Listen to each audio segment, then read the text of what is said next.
tarde, sejam todos muito bem-vindos.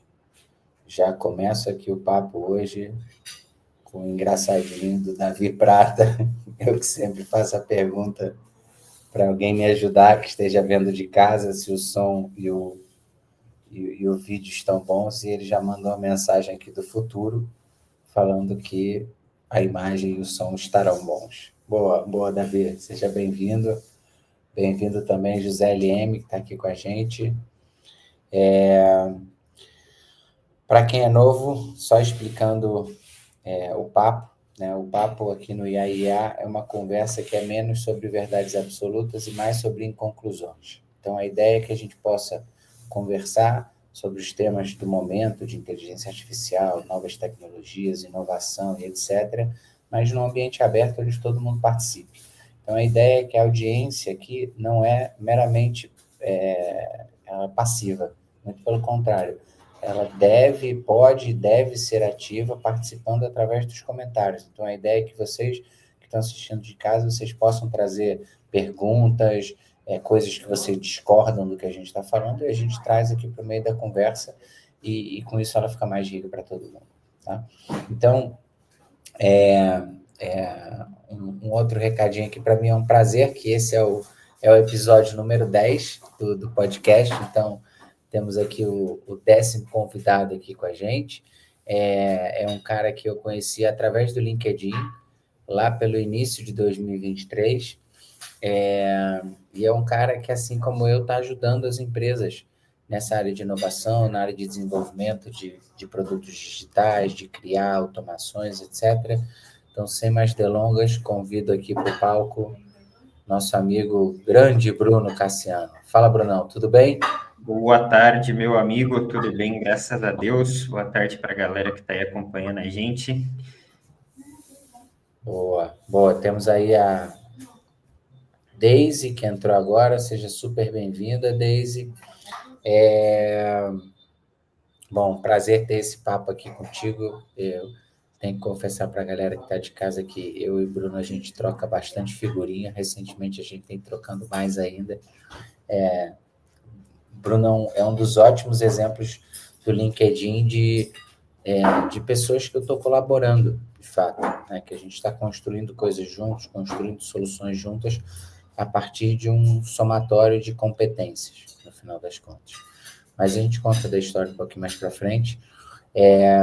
Eu queria te pedir, Bruno, assim como eu peço para todo mundo, que você comece contando um pouco quem é o Bruno, mas sem contar para a gente o que você faz. Ou seja, o objetivo inicialmente é conhecer quem é o ser humano por trás da capa, e aí depois a gente conversa um pouquinho de profissional. Show! Cara, pô, acho que essa é a pergunta mais difícil que eu recebo na vida, né? Quem eu sou, além do que eu faço. Acho que todo mundo tem essa dificuldade, mas eu descreveria como alguém que eu tenho muita paixão pela vida livre, né? No sentido de, cara, eu gosto muito de viajar, eu gosto muito de animais, eu gosto muito de estar com as pessoas que eu gosto, né? Então, eu gosto muito de trocar ideia, de compartilhar conhecimento. Sou um cara 100% da vida fit, né? Então, eu não bebo, eu evito comer porcaria, não tomo refrigerante, não tomo nada, né? Talvez eu morra cedo até por isso, porque eu não faço nada dessas extravagâncias. Cara, eu gosto muito de animal, tenho uma gata aqui em casa que toca o terror, de vez em quando dá vontade de jogar ela pela janela, mas o amor que a gente tem por ela é maior do que essa vontade. E, cara, esse sou eu. Sou uma pessoa que eu gosto muito de ajudar, muito de compartilhar com as pessoas, né? Sem aquela coisa da troca, né? Então, a gente gosta muito de se doar pelo próximo e fazer com que o próximo chegue a lugares que eles ainda não conhecem, né? Então, eu sou muito dessa filosofia. Eu acho que é assim eu me descreveria. Boa, Brunão. E me conta uma coisa, do lado profissional, quem que era o Bruno antes de 2023 e quem que é o Bruno depois de 2023? Se é que essa é uma divisão boa para fazer aí 2023. Cara, é boa, porque, ó, antes, né, eu sempre falo, apesar da a minha história é bem longa, mas, sim, o famoso long story short, né, eu comecei a minha carreira como desenvolvedor raiz mesmo, ali, digitador de código, né, na época em C Sharp, A gente desenvolvia basicamente as firmware dessas máquinas POS, né, que são as máquinas de cartão de pagamento. Então, a gente trabalhava com firmware específico dessas máquinas. Fiquei por mais ou menos 3 anos sendo digitador de código mesmo, né, sendo esse cara, programador. E depois eu passei por períodos que eu tive alguns gestores que eles identificaram que eu tinha uma habilidade que na época era muito valiosa e pouco conhecida, que era a habilidade de traduzir o mundo técnico, né? De traduzir o código para as pessoas que não eram técnicas, que não eram de código. E eu me dava muito bem com as pessoas, porque pelo menos naquele momento o dev não conversava, né? O dev não sabia se comunicar com pessoas. E eu era um cara que conversava com todo mundo, eu era muito aberto e tal. E aí esses gestores começaram a me levar para áreas das quais eu demandava muito mais do meu tempo fazendo essa ponte do que sendo o cara de código, né? Tanto que eu passei por áreas como processos, projetos, né? A parte de experiência do usuário, a parte de criação de times de suporte técnico, de times de documentação, o que hoje, né, a maioria desses produtos, dessas coisas que eu estou dizendo, elas são um produto, né? Elas são a área de produto, né, que a gente conhece hoje, que também é uma das áreas que eu mais atuo hoje.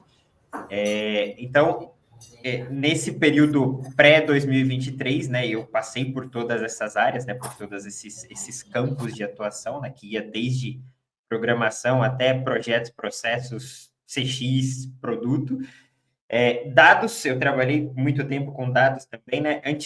O legal de dados é que ele também tem essa ponte, né? Que é pré alguma coisa e pós alguma coisa, né? Então, o pré é quando quem era de dados era literalmente o cara de banco de dados, era o DBA, era o cara que criava bancos, criava tabelas, criava tudo usando SQL ali, mas código mesmo digitado na mão, ele não criava esquemas ainda usando uma SQL da vida, por exemplo, que já é visual, né?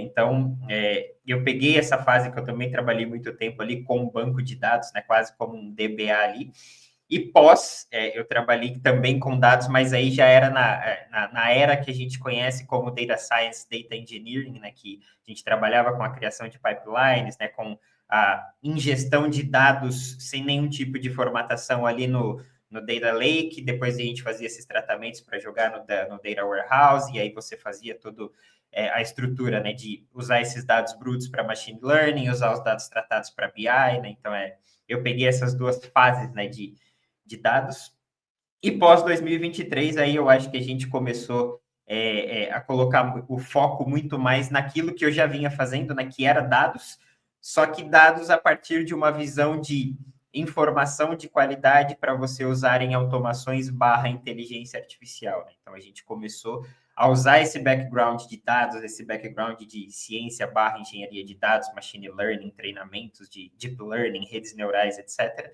trazendo isso para dentro dessa caixinha ali de automações de inteligência artificial, que é o grande, digamos aí que o grande disruptor desse século, né? Assim como foi a internet no século passado, eu acho que isso é a grande novidade, veio para ficar, aceite quem quiser, mas não é algo que vai deixar de existir e vai estar cada vez mais presente em tudo que a gente faz, em tudo que a gente interage, assim como a internet hoje, né? Hoje a gente não dá um passo, não tem um equipamento eletrônico dentro de casa que basicamente não está conectado a alguma coisa. Você está mudo. Desculpa, Bruno, obrigado. E o que é o teu dia a dia hoje? Ou seja, quem que é o... Entendo que hoje o Bruno é uma empresa de um homem só. Basicamente. Hoje o que eu faço assim, quando eu penso em atividade, né? Hoje eu trabalho basicamente com 3 frentes, né? A primeira delas é trabalhar com produção de MVP, que envolve muito no-code e low-code, quando eu penso em validação de ideia, né? Então, e aí eu prefiro usar muitas tecnologias low-code e no-code, ou até tecnologias que são os famosos AI codes, né, os vibe codes, né, que quando a gente precisa de coisa rápida, colocar coisa rápida no ar, a gente pega, por exemplo, hoje a gente tem Lovable, V0 e tantas outras empresas que a gente consegue criar MVPs rápido, faz a validação daquilo, testa aquilo, se der certo, aí você começa a trabalhar em ajustes, trabalhar em robustez, em estruturas, já pensando em escalabilidade, segurança, etc. Né? Então, a criação de MVPs, né, a viabilização de negócios a partir de MVPs é uma das coisas. Segunda é literalmente a área de dados, né, trabalhar com tratamento de dados, criação de bases e pipelines de dados otimizadas, já pensando, né, em futuros usos de inteligência artificial, em automações que demandam desses dados. E o terceiro é literalmente a implementação de IA em empresas, né, aí focando em redução de custos, otimização de processos, velocidade de uso, né, da inteligência, análise de dados, essas coisas. Então, hoje são os três focos que eu tenho. Né? E um ponto é que quando eu falo de IA, eu não falo de ferramentas de IA, né? Que hoje a gente vê muita gente que são especialistas em ferramentas de IA. Eu falo mais de IA na essência de fato, né? Então, por exemplo, hoje o que eu mais faço são implementações de agentes e multi-agents, né? Que trabalham com IA. Só que esses agents e multi-agents, muitas vezes, eles são diferentes nós atuando dentro de um mesmo fluxo, orquestrados, e geralmente eles são implementados em instância local. Né? Então, hoje, dificilmente, dependendo, obviamente, do tipo de empresa que a gente está atuando, eles não querem se adaptar à IA, eles têm dificuldade em se adaptar à IA ou de aderir à IA, porque o grande medo deles é, cara, minha informação não está segura, eu tenho dado sensível, eu não posso colocar isso para fora, né? O que é uma realidade muito grande. E para esse tipo de cliente, a gente faz muita implementação local, né? Instância própria, no qual o cara não vai depender de tokens da OpenAI, não vai depender de nada, né? Porque a gente usa SLMs em instância local, que resolve 99% das dores que esses caras têm. Então, acho que esses são os três focos que eu tenho hoje, né? Que é fazer essa análise da dor do cara nessas três áreas, né? Tanto desenvolvimento, quanto dados, quanto automação / inteligência artificial. E de uma forma geral, como é que você vê o grau de maturidade do mercado? Você até falou dessa segunda perna de dados, né? Eu fiquei imaginando como uma perna, ou seja, quase que um passo necessário para depois você poder usar o IA, né?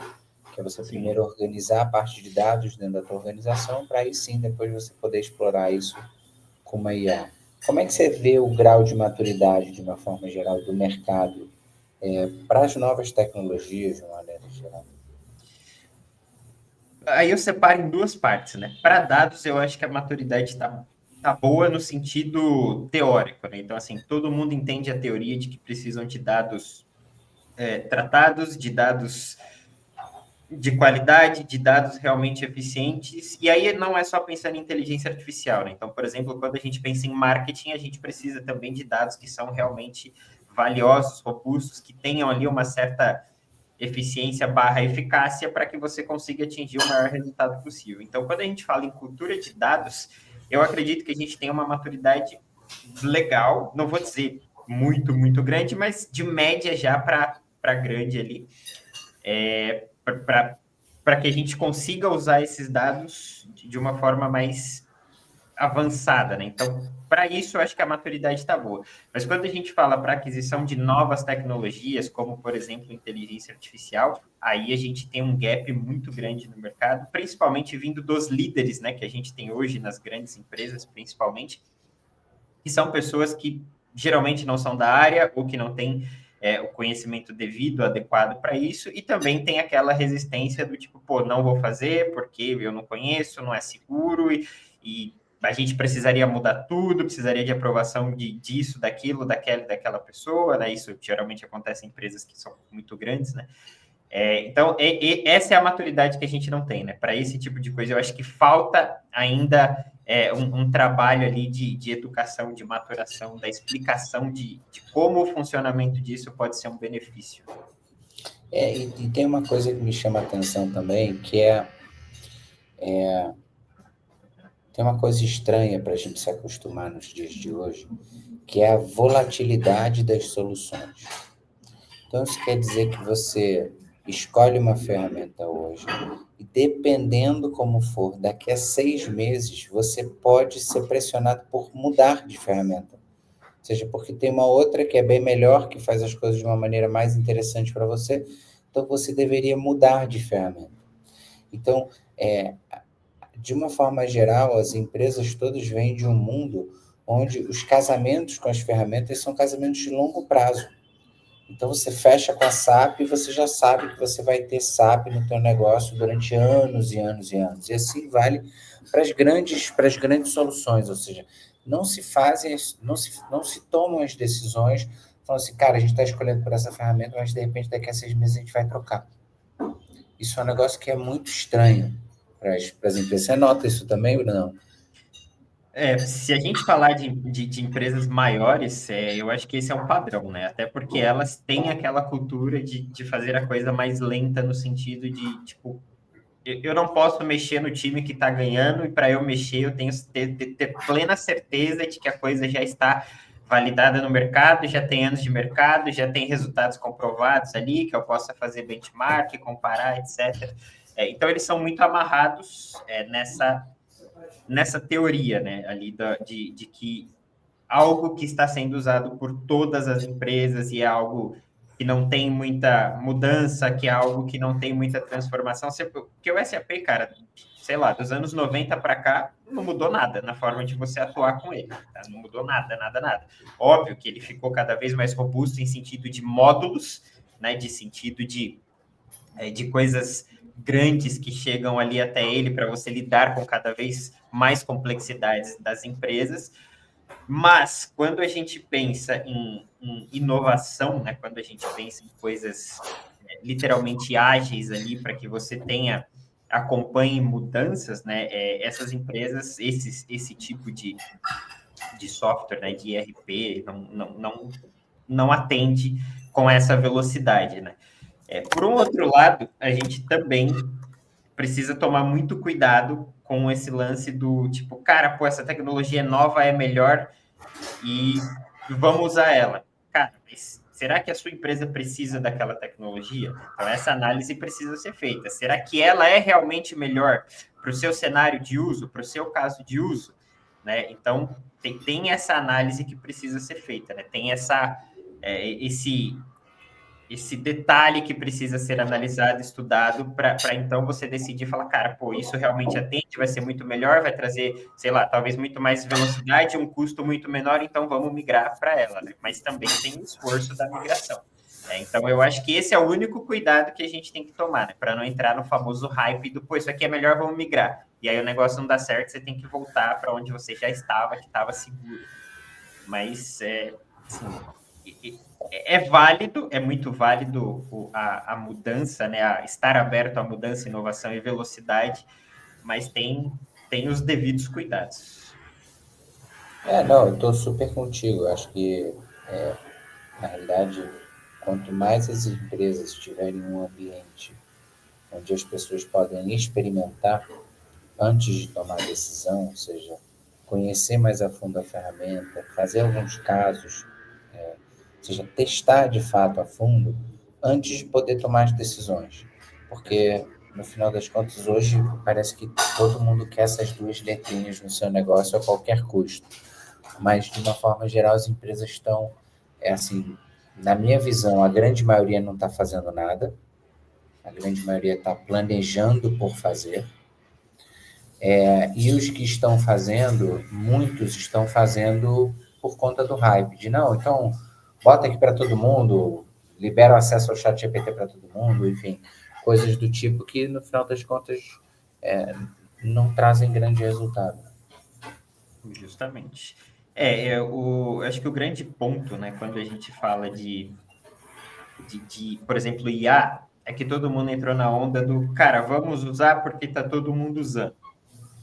Só que aí muita gente usa algumas coisas que são vendidas como IA, mas o cara não está usando IA. Eu, por exemplo, eu peguei um cliente recente, o cara falou assim para mim, ele falou, olha, eu preciso, querem me vender uma solução de IA para automatizar aqui a busca dos dados no meu ERP, trazer para uma planilha, tratar esses dados e gerar aqui os meus relatórios X, Y, Z.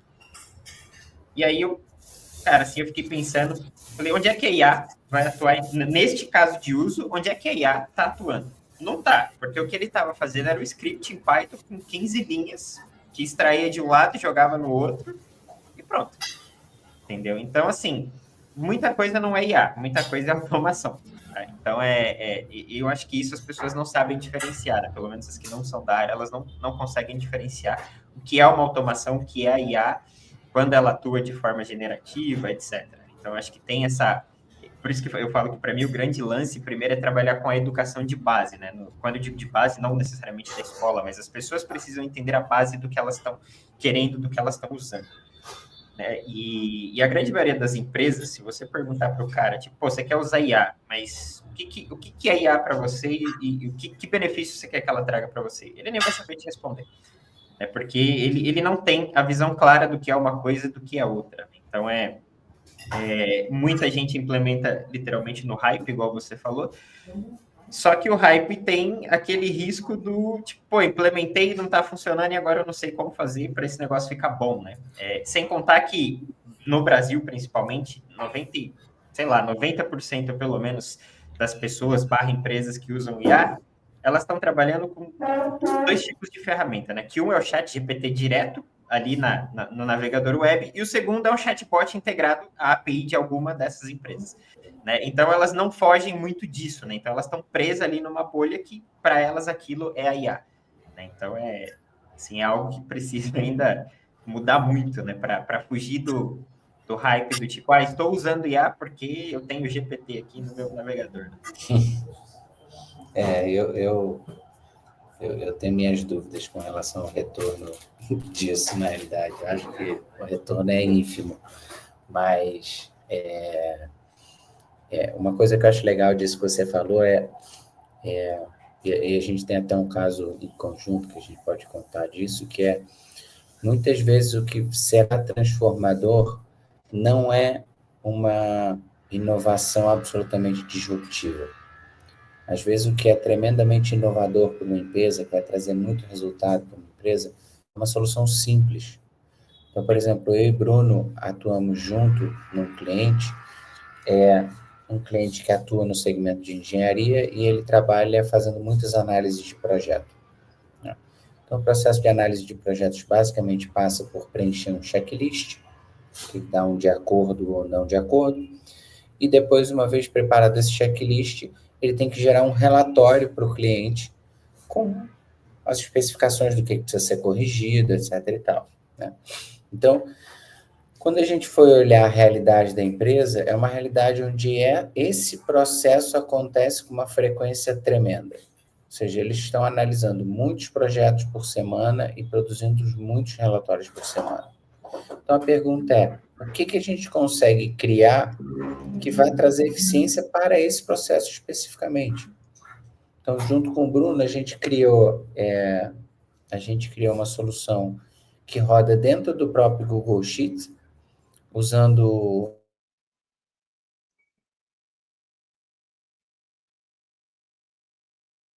Travou. Escrever. Oi? Peraí que você tinha dado a travadinha. Mas pronto, já voltou já. Então, usando o Google Sheet e uma ferramenta que roda dentro do Google Sheet, que é o AppScript. Então, com o AppScript, basicamente, você constrói scripts que vão rodar em cima daqueles dados que estão na planilha. Então, com essa solução simples, a gente transformou um processo que antes demorava vários minutos, ou seja, mais de 20 minutos, para criar um relatório, num processo que agora leva 2 minutos. Ou seja, o relatório, uma vez preenchido todo o checklist, o relatório fica pronto de maneira automática. Né? Então, eu acho que isso é uma coisa super, super importante de ressaltar, que cara, não é sempre a bala de prata. Acho que esse é até um erro muito comum nas empresas, que elas estão procurando demais a bala de prata e de menos olhando situações reais do negócio, né? Ou seja, otimizações que você pode fazer e que são implementadas de uma maneira muito ágil, né, Bruno? Sim, total. Nesse caso, né, em específico, né, a gente entra muito, muito no ponto aqui do que eu estava dizendo até desse cliente, né, que veio atrás de mim buscando uma solução. Por exemplo, a gente poderia ter vendido para esse cara, tipo, e falar para ele, cara, pô, eu tenho uma IA que vai resolver o seu problema. A gente poderia muito bem ter vendido isso para esse cara. Cara, tem uma IA aqui que vai resolver o seu problema. Claro. Só que não era uma IA que resolveria o problema desse cara, porque o que ele precisa nada mais é do que automatizar, é quase que fazer um RPA ali, é trabalho de robozinho, de pegar o que ele marcou né, no checklist, né, e criar um relatório trazendo essas informações de um lugar para o outro de forma estruturada, né? Então, assim, muitas empresas, né, que iam só querer vender e ganhar dinheiro, queria pensar, pô, vamos criar um software que vai pegar as informações e vai gerar um relatório para você, ia pensar em soluções mirabolantes. Eu penso na coisa prática, né? Então, a primeira coisa que a gente fez foi entender o que esse cara usava. Como é que ele fazia isso? Cara, o cara fazia isso usando Sheets, o Google Sheets e o Google Docs. Pô, se ele usa já o universo Google, o universo Workspace da Google, por que não resolver o problema desse cara de graça, no sentido, eu não vou gastar com nenhuma ferramenta, para resolver um problema que ele tem, usando uma própria ferramenta que o Google já me oferece dentro dessas duas ferramentas, que é o AppScript. Por que não usar o AppScript para resolver esse problema desse cara? Porque o nosso problema nada mais era do que automação, que era pegar a informação de um lado e jogar do outro dentro de uma certa estrutura, né? E eu acho que essa visão da facilidade, da praticidade da coisa é o que faz a diferença hoje em dia, né? Porque é aquela velha história que a gente sempre fala, né? Que o cliente ele não está preocupado a forma que você vai resolver o problema dele, ele quer o problema resolvido, né? Não importa se eu trouxe um novo SAP para ele ou se eu simplesmente fiz um script de 10 linhas que resolveu o problema dele. Ele quer o problema resolvido. E nesse caso, a gente que trabalha com inovação, a gente que trabalha pensando em maior velocidade de implementação e menor custo, a gente sempre vai buscar soluções que são as mais viáveis, né? E quando a gente pensa nas mais viáveis, a gente pensa nas soluções que são de velocidade de implementação muito alta e custo basicamente zero, né? E foi justamente o approach que a gente teve, né? E vale destacar aqui, né, que a nossa solução para esse caso levou o quê? 5 minutos, né? Se é que chegou a isso, porque quando a gente conversou sobre esse problema, a resposta foi quase de imediato. Falou, cara, se ele já usa essas ferramentas, vamos automatizar com algo que ele já tem, né? Então, não precisa gastar com nada. Né? Então, eu acho que essa, para mim, a visão da coisa é muito na linha que a gente segue do pense simples, né? Pense simples e resolva o problema da forma mais simples possível. Pode ser que essa resolução não resolva o problema dele lá no longo prazo? Não sei, mas para agora resolve. Né? E se resolve para agora, o nosso trabalho está feito nesse momento. E se precisar mudar depois, o script é totalmente ajustado. Claro. Boa. O José LM está trazendo aqui uma colocação sobre essa discussão, que é, será que antes do ROI seria recomendada a análise de viabilidade tecnológica, foco em futuros possíveis, usando o MVP e novas tech? Cara, particularmente, eu gosto muito dessa ideia de você validar alguma coisa antes, né? E até porque hoje você não investe muito dinheiro para testar alguma coisa. Né? Quando a gente fala, por exemplo, JL, quando a gente fala de ferramentas hoje como a Lovable, V0, Cursor, né, e já integrados a IA que trazem essa facilidade de você desenvolver alguma coisa rápida e prática, lembrando que aqui eu não estou falando muito de estrutura, de perfeição, de clean code, de clean architecture, nada disso, tá? Eu estou falando de você criar algo rápido, que seja ali literalmente validável, que seja algo que você coloque rápido ali no mercado, que você faça aquele teste de product fit, market fit, etc. É muito possível você fazer isso com baixíssimo investimento, tá? Então, assim, cara, eu arrisco a dizer que hoje você consegue colocar 3, 4, 5 ideias para rodar gastando basicamente zero. E se uma delas funcionar, é nessa que você vai passar a investir o seu tempo e a sua dedicação pensando lá no ROI futuro. Então, eu acho muito válido, sim, esse approach de você fazer analisar a viabilidade técnica, né? Não só a viabilidade técnica, mas a necessidade do negócio. Né? Porque não adianta eu oferecer para aquele cara um sistema super robusto, desenvolvido em, sei lá o que, em C++, e o cara precisa só de alguma coisa que vai rodar na web ali, no navegador e pronto. Então, a gente tem que entender a necessidade desse cara, tem que entender quais as tecnologias que melhor atendem o problema dele, e aí você faz o teste primeiro com MVPs ali, muitas vezes buscando tecnologias que não são digamos que as perfeitas ali para o problema desse cara, mas todas elas seguem a mesma base, né? Então, cara, testa, com essas ferramentas que te dão a coisa pré-pronta, seja no code, low code, ou com os próprios vibe codings, né, que hoje a gente tem bastante aí, funcionou, validou, tá dando certo, aí a gente começa, de fato, a investir na tecnologia pensando em ROI, né? Investir no projeto pensando em ROI. Boa. Eu acho que o grande desafio a ser vencido dentro das empresas, principalmente das grandes empresas, é a velocidade de implementação de um projeto desse. Ou seja, se perde muito tempo numa sala de planejamento, organizando o escopo, definindo funcionalidade, quando na realidade a gente deveria estar gastando tempo colocando aquilo no ar, mesmo que numa versão bruta, para que o cliente possa dizer onde que tem que ajustar, etc. e tal. Então, essa cultura de MVPs é um negócio, enfim, Sim. é super importante dentro das organizações. Uma pergunta que eu ia te fazer, o que está no teu bate-cinto de utilidades, Brunão? O que são as ferramentas que são de consumo diário aí, né?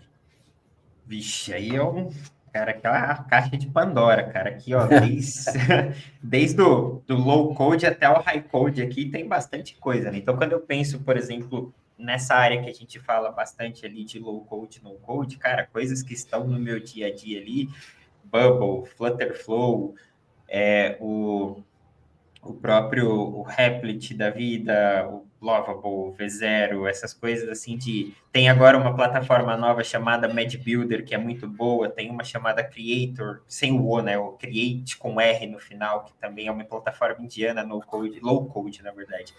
Muito boa, né? Então, assim, essa gama de plataformas eu uso muito para aquele desenvolvimento rápido, né? Que a gente está falando de cara, pô, eu preciso do MVP aqui rápido, às vezes, sei lá, tem uma semana para fazer isso e testar. Cara, vamos fazer com essas ferramentas que vai ser muito rápido, baixo custo, você vai colocar para rodar, tem uma determinada estrutura ali por trás que vai te garantir que ela continue rodando sem dar problema. Então, essas estão com certeza no meu dia a dia ali, né? Quando a gente fala de IA, né, de inteligência artificial, principalmente quando a gente fala de implementação de agentes, aí eu tenho basicamente três coisas que estão no meu dia a dia, assim, 100%, né, que é, por exemplo, Flowise, Langflow e True AI, né, que todas elas são baseadas em LangChain, basicamente, né, que é um dos frameworks mais utilizados aí para inteligência artificial, chatbot, essas coisas. Então, essas três estão no meu dia a dia, assim, grandemente. E aí, quando a gente fala mais de high code ali mesmo, né, de criar toda a estrutura, digitando um pouco de código, de fazendo essa estrutura de código, aí tem que ser Python. E, por exemplo, quando eu falo de IA, eu preciso de LangChain, LangGraph, né, para fazer a orquestração desses agentes. Então, tem uma gama de coisa aqui bem legal, assim, que a gente vai mesclando uma na outra quando preciso até sair o negócio. A competência hoje em dia é de ser um arranjador, no final das contas, né? Você monta os arranjos. Eu pego isso com aquilo, ou seja, vai montando uma colcha de retalhos, então, das soluções. Exatamente. Hoje a gente tem muito a vantagem, né? Por exemplo, existem plataformas no-code para fazer criação de multi-agents, por exemplo. Eu não uso muito, mas, por exemplo, a Relevance AI é uma plataforma muito legal para isso. Só que eu não uso muito porque você fica muito preso a ela, você não consegue exportar o que você fez lá para, por exemplo, colocar numa instância própria, etc. Então, eu acho muito válido usar quando é uso pessoal. Mas, por exemplo, para construção de coisas para empresas, aí eu já prefiro fugir, por exemplo, ali para o LangGraph, LangChain, para o AI, essas coisas, né, que são completamente adaptáveis, ajustáveis, e eu faço download e levo isso para onde eu quiser. Mas a vantagem é justamente essa, né? Porque, por exemplo, o Flowise e o Langflow, eles são visuais, você constrói visualmente, você tem a opção de inserir código, de fazer código personalizado, mas elas são visuais, né? Então, elas são praticamente ali o no-code barra low-code que a gente conhece, né? Só que, ao mesmo tempo, se eu precisar personalizar ela, colocar um LLM routing ali, se eu quiser fazer uma orquestração via LangGraph, essas coisas, eu consigo, né? Então, essa é a integração de juntar uma coisa com a outra, né? Então, E ali dentro também a gente consegue colocar, fazer paralelização, a gente consegue fazer, tipo, fine tuning, né? Aí usando outras coisas de Python ali, os TensorFlow da vida, enfim, Scikit-learning para machine learning, né? Então, tem muita coisa que a gente consegue integrar no mesmo projeto, independente da modalidade que você está trabalhando no projeto, né? Seja ele totalmente ali low code, seja ele totalmente high code. O importante é como a gente faz a encapsulação dessas tecnologias para chegar no resultado final para o cliente, né? Porque ele não quer saber como é que foi feito, né? Com certeza. Ele quer a solução pronta. Como foi feito é secundário. Exatamente. E para quem está acompanhando aqui e quer meter a mão para brincar, com qual você diria para ele começar? Cara, hoje, sem dúvida, eu acho que Lovable Lovable e V0, eu acho que são as duas principais, assim, e mais fáceis de uso, porque você consegue pedir no chat e ele já vai te trazer uma versão pronta ali de como tá ficando, e aí você faz os seus ajustes ali direto no chat. Então, eu acho que para quem está começando, quer testar esse universo, quer entender, cara, começa por Lovable, por V0 da vida, essas coisas vão te ajudar a se introduzir nesse mundo e começar a entender como funciona. Só que, sim, eu sempre faço aquele adendo, né? Aqui a gente está falando de ferramenta, tá? Mas quando a gente fala, pô, como é que eu começo a entender o mundo de inteligência artificial? Cara, aí você vai ter que percorrer uma estrada que é um pouco maior, né? Você vai ter que passar a entender sobre dados, né, sobre redes neurais, sobre machine learning, enfim, sobre todo esse processo de como funciona, né, todo esse processo, como é que a gente chegou nos transformers, né, que é o que a gente usa, é o que a gente mais usa hoje, né, a partir do GPT-3 ali, por exemplo. Então tem uma estrada para que você entenda cada vez mais esse universo de inteligência artificial, como ela funciona, tal, como você extrai o melhor dela, né? Então a estrada para você entender a IA, ela passa por umas coisas maiores, mas as ferramentas de IA, aí você pode começar com Lovable, V0, para pegar o entendimento de como funciona e de como é a sua interação / criação com ela. Cara, pô, tô começando a entender, ou tenho um pouquinho mais de experiência com essas coisas, conheço já um pouquinho de código ali, não sou programador, mas consigo me virar com algumas coisas. Cursor, cara, Cursor vai te ajudar a fazer edição, criar coisa do zero, colocar coisa para funcionar. Então são níveis, né? A gente consegue ir passando por níveis. Não tenho habilidade com nenhuma dessas coisas, não consigo lidar com código de jeito nenhum. Cara, aí você tem opções como quer criar softwares low code, no code, pô, pode ir pro Bubble da vida, pode ir para um software da vida. Quero trabalhar com back-end, mas não sei lidar com banco de dados, por exemplo. Cara, hoje tem Supabase da vida, hoje você tem o próprio Airtable, né? Hoje a gente tem muita coisa no code que não exige que você tenha um conhecimento técnico muito aprofundado. Então, eu acho que essas que são no code, que depende muito de você pedir e a solução te trazer uma resposta, te trazer alguma coisa, é o início que você tem que ter para entender como é o funcionamento disso. Né? Acho que essas são as principais, assim, quando a gente não tem conhecimento ainda. Boa. E uma coisa que eu acho legal também de falar para o pessoal cara, não precisa pagar nada. A gente não precisa pagar curso para ninguém. Exato. Entra no YouTube, vai ver uns vídeos no YouTube, abre a ferramenta. No geral, praticamente todas elas te permitem usar a ferramenta de graça. O Lovable tem uma limitação de 5 interações por dia, mas com 5 interações por dia, no final de uma semana você monta um aplicativo. Sim. Então, acho que o mais importante não é fazer o curso na Fundação XYZ, é você, de fato, querer resolver um problema, querer aprender uma ferramenta. Eu vou arriscar aqui, mas eu acho que o que eu estou falando é verdade, grande parte das coisas que o Bruno sabe hoje são coisas que ele aprendeu nos últimos 2 anos.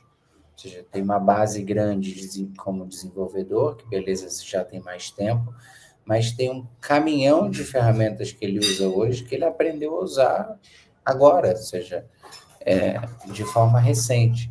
Então, é muito mais uma questão de fato querer, querer do que qualquer coisa. E aí, uma pergunta que eu queria te fazer, Brunão, com isso tudo que a gente está vivendo, como é que você vê o futuro dos desenvolvedores?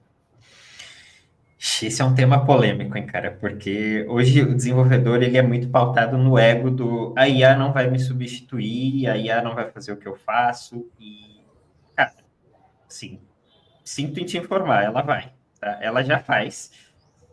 Isso não significa que o desenvolvedor vai ser substituído 100%. Eu acho que existem nuances ali, existe muito hype, existe muita coisa para dar engajamento, né? Mas na minha visão, particularmente falando, dos dois lados, tá? Tanto na visão de alguém que já foi desenvolvedor, eu continuo mexendo com código até hoje, quanto da visão pelo lado de alguém, digamos assim, que negócios, né, que seria a pessoa que não entende de código, eu consigo claramente te dizer que, cara, a IA vai fazer o trabalho do desenvolvedor, mas tá, como que ela vai fazer esse trabalho?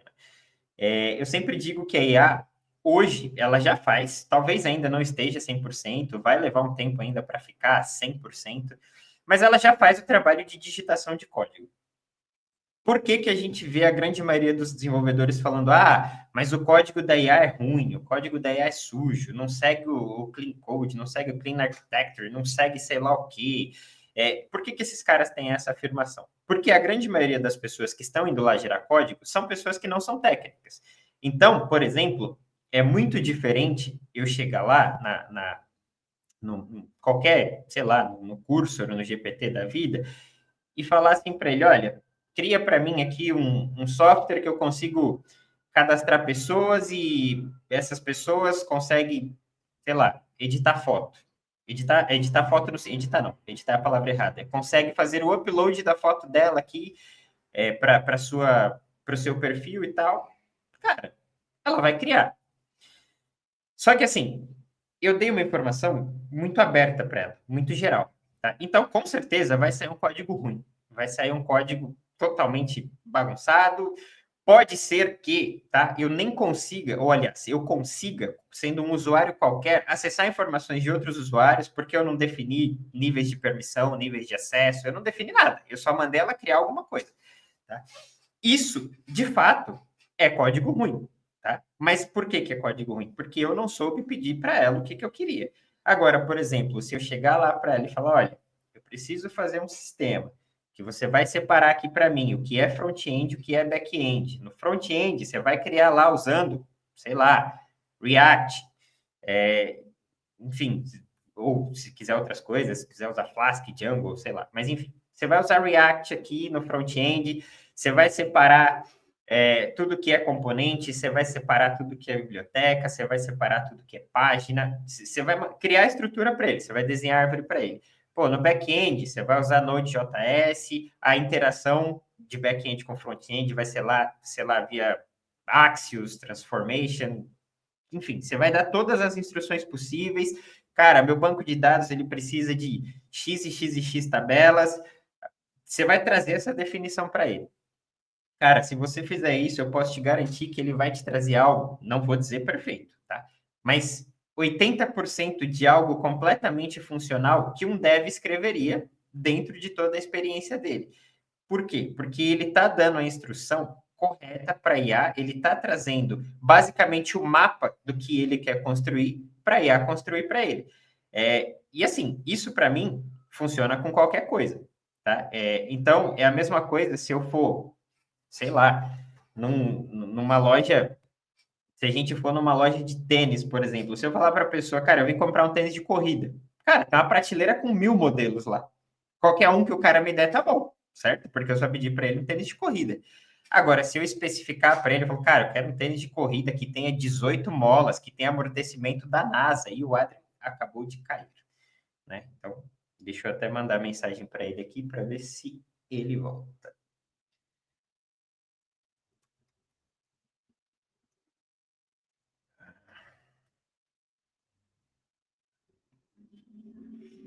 JL, eu já vou responder sua pergunta, tá? Que tá aí sobre o IBM Watson. Deixa eu só ver se o Adrian volta aqui, o que que houve com ele.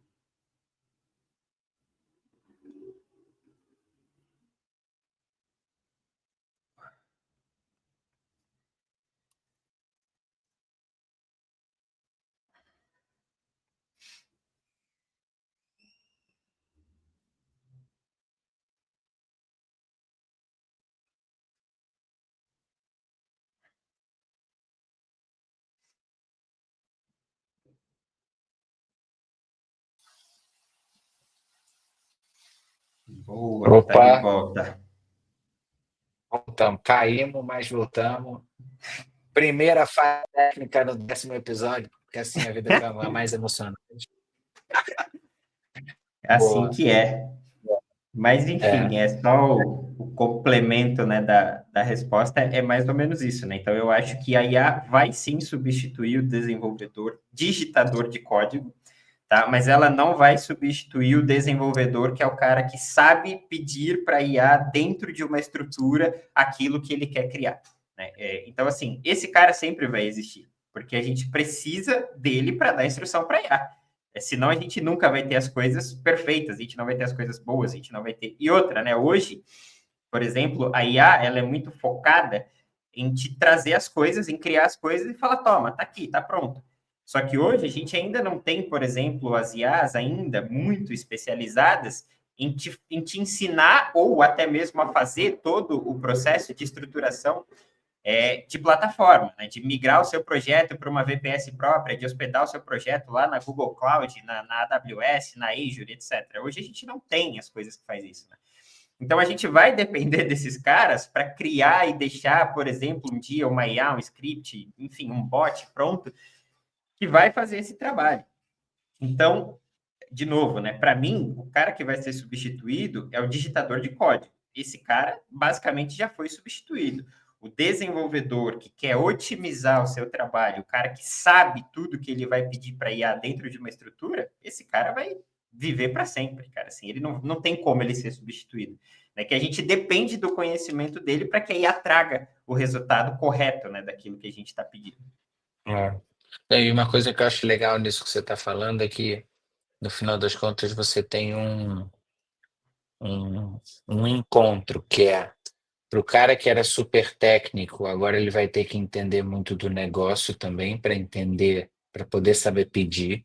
E para o cara que é do negócio, ele precisa entender bastante do técnico, porque ele vai ter que atuar integrado com ferramentas de IA, novas tecnologias. Então, ou seja, não tem como fugir. Você vai ter que ter todo mundo vai ter que adotar um mindset de, cara, temos que aprender coisas novas, né? O passado não está garantindo o futuro.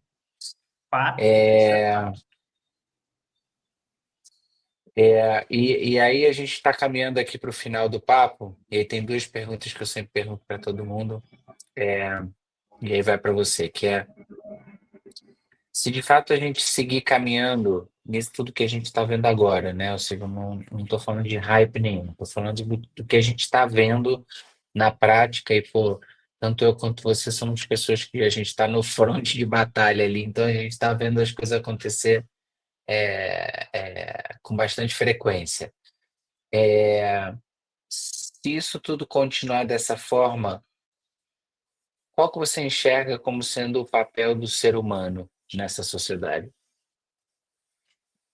Cara, eu acho que assim, o papel do ser humano vai ser ter cada vez coisas mais íntegras, mais verdadeiras e mais certeiras para que a IA possa consumir, né? Para que esse mundo da inteligência artificial, esse mundo de informações que são utilizadas, né, como base de treinamento, como base de informação da IA, sejam cada vez mais reais, mais verdadeiras, mais, digamos ali que menos, né, no caso, menos enviesadas, né, que sejam realmente informações concretas que tragam muito mais benefícios do que malefícios, né? Então, eu acho que o trabalho do ser humano é literalmente ser este bom exemplo, não só na vida, mas também em tudo que ele produz no sentido dados, né? Então, ele vai ter que produzir coisas que vão trazer para a IA ali, tipo, a boa prática, né? A forma de usar isso de maneira, vou dizer consciente aqui, né? Mas, enfim, de maneira consciente no sentido de maneira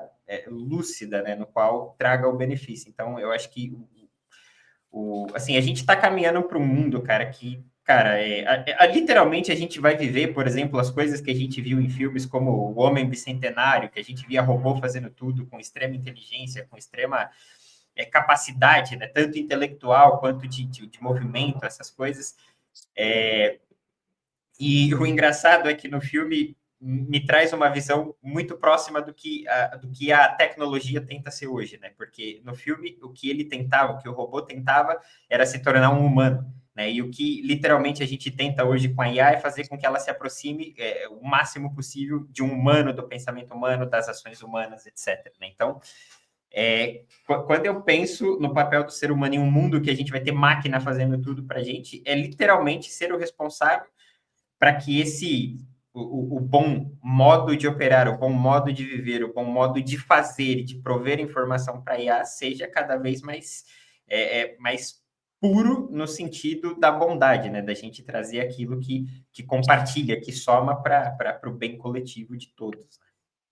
Boa. É o crivo, no final das contas, né? Ou seja, você garantir que o fiel da balança continue sendo o humano. Humano, exatamente. É o famoso human in the loop, né? A gente sempre precisa dar a approval. É, é, a mídia tenta convencer a gente de um cenário de substituição, mas eu acho que o cenário é muito mais de integração, de colaboração do que de substituição. E a pergunta que é a saideira é se de fato a gente chegar num nível que a gente tem a tal da inteligência geral artificial, que sabe tudo, que faz tudo, que etc e tudo, o que você perguntaria para ela, Bruno? Cara, antes de te responder essa pergunta, eu vi duas perguntas aqui no comentário que eu queria até comentar rapidinho, que Por favor. é a do JL, que ele pergunta, que ele fala ali para comentar sobre o IBM Watson. Cara, o Watson, ele na verdade ele é uma evolução até do Deep Blue, né, que foi o primeiro computador de inteligência artificial da IBM, que, se eu não me engano, foi lançado lá nos anos 60, agora eu não tenho certeza, 70, por aí. Mas faz tempo já, né, que é um computador antigo já. E o Deep Blue, inclusive, foi o computador usado, foi basicamente o primeiro modelo ali da IBM que usava um certo tipo de inteligência artificial, que foi o computador que jogou xadrez lá contra o Kasparov na época e derrotou ele, usando, obviamente, todos os cálculos algorítmicos ali para fazer, calcular as jogadas por modelos matemáticos e conseguir ganhar dele. O Watson, ele é basicamente uma evolução deste computador, né? Tanto que a definição do Watson, do antigo, daquele que foi lançado aí, se eu não me engano, em 2011, agora não tenho certeza, a ideia do Watson sempre foi um computador que tinha alta capacidade de trabalhar com processamento de Big Data, né? Que eram bases entupidas de dados sendo transitados ali em tempo real, e o Watson foi feito para isso, né? Para lidar com essa inteligência de Big Data, processando esses dados, fazendo analytics e trazendo insights ali em tempo real, principalmente para esportes, né? Então, hoje a gente vê muito o Watson sendo usado em jogos de tênis, em jogos, até jogos de futebol, casas esportivas, esportivas não, de apostas, hoje usam esse modelo do Watson para fazer esses cálculos, né? Então, 2022, se eu não me engano, o Watson, eles lançaram mais 3 versões, que é o Watson AI, o Watson Data, e tem mais um, que eu já não lembro o que é, acho que é o Governance ou alguma coisa assim, que eles estão tentando integrar a IA dentro do que o Watson já fazia, para fazer com que ele faça isso literalmente com inteligência generativa, né? E não só mais com algoritmos de analytics, né? Então, ele quer fazer a previsão de algumas coisas, ele quer trabalhar com a inteligência artificial. E a outra pergunta aqui, deixa eu ver, se a IA será capaz de pensar profundamente no projeto, ou mesmo questionar o usuário mais profundamente do objetivo daquele projeto, então criar o projeto da base com tudo, se necessário. Tem ferramentas de IA que elas já fazem perguntas, tá? Elas já fazem perguntas.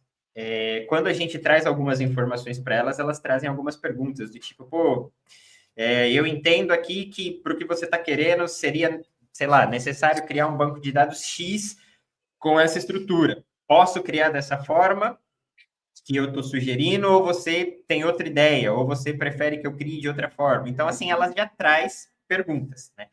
Agora, eu acho que para chegar neste ponto que você trouxe na pergunta, se ela vai chegar no ponto de pensar profundamente, de levantar questionamentos ali, aí eu acho que ela ainda tem que evoluir quase que para uma AGI, né? Que é a inteligência geral da coisa, né? Porque mesmo com os modelos reasoning que a gente tem hoje, ela consegue fazer perguntas relevantes para um projeto, ela consegue fazer perguntas que ela busca as informações necessárias para criar aquilo, né, para criar algo que está sendo pedido, só que ela não vai trazer questionamentos, não vou nem dizer questionamentos, ela não vai trazer debate no sentido de, cara, essa stack que você está usando é muito boa para isso, para isso, para isso, mas para o objetivo final que você tem, eu usaria essa stack que não é tão usada, mas é mais performática, é mais isso, é mais aquilo. Eu não acho que ela vai levantar esse tipo de debate. Ela vai trazer perguntas soltas ali que ela encontrou dentro da base de informações dela. Né? Então, para chegar nesse ponto, eu acho que ela precisa evoluir ali quase que para um estado de AGI, para que ela tenha realmente ali o paralelismo de pensamento através de múltiplas redes neurais, etc. Então, eu acho que ainda falta um pouco para chegar nesse nível. E aí, voltando agora para a pergunta que você me fez, cara, eu tendo a repetir muito a pergunta do Elon Musk, né? Tipo, como é que é a vida fora disso, né? No sentido de hoje você dominou completamente todos os conhecimentos e todo tipo de ação necessária. Você entende completamente a vida do ser humano e basicamente vive para a eternidade, né? Então é quase que uma pergunta temporal do tipo, como é para você viver no Kairos, né, no Aion, sem viver no tempo Cronos que a gente tem aqui? Como é a vida fora desse tempo? Eu acho que seria essa a Boa, pergunta que eu faria. boa. Como é a vida fora do Matrix, né? Boa, Exatamente. boa. Maravilha. Brunão, quero super te agradecer pelo papo. Foi um prazer aqui poder trocar contigo. Para quem não acompanha o Bruno, enfim, uma figura conhecida ali no LinkedIn, sempre disponível para todo mundo. Eu conheci o Bruno assim, não conhecia, trocamos figurinha. Pô, vamos marcar um papo para a gente se conhecer? Bora. Então fica aqui minha super recomendação para quem não acompanha, que o acompanhe. E aí deixo contigo o fechamento aí, Bruno. Cara, eu só te agradecer aí pela oportunidade, pelo espaço, né? Que pô, foi uma troca incrível para a gente poder compartilhar um pouco da nossa experiência, um pouco do nosso conhecimento, daquilo que a gente vem fazendo, tanto individual quanto em conjunto, né? Que a gente vem unindo forças aí para implementar algumas soluções. Então, acho que foi super válido essa oportunidade.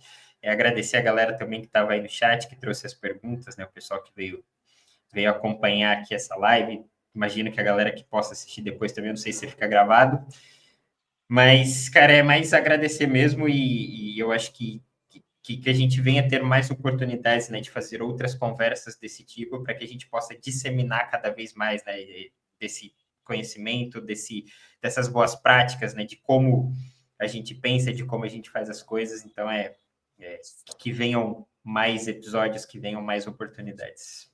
Boa, com certeza. Para quem não pôde acompanhar, fica gravado no YouTube, é só pesquisar lá o canal IAI. É, e depois eu compartilho contigo também, se depois quiser criar alguns vídeos curtos, pode criar também. Show de Beleza? bola. Brigadíssimo, Brunão, mais uma vez, e semana que vem tem mais, gente. Um Valeu, meu abraço, brother. super obrigado, Abraço. gente. Tchau, Valeu. tchau. Foi, Bruno.